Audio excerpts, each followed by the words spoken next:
সমাধি কি?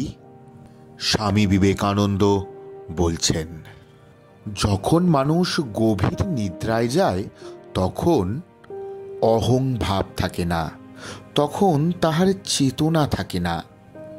নিদ্রা হইতে যখন উত্থিত হয় তখন সে যে মানুষ ছিল সেই মানুষই থাকিয়া যায়।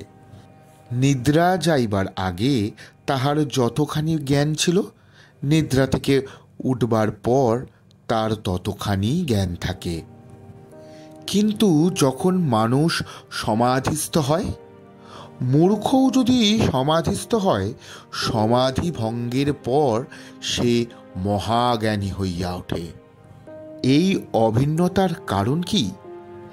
এক অবস্থা হইতে মানুষ যেমন গিয়াছিল সেই রূপই ফিরিয়া আসিল, আর এক অবস্থা হইতে মানুষ জ্ঞানী হইয়া ফিরিল, এক সাধু মহাপুরুষে পরিণত হইল।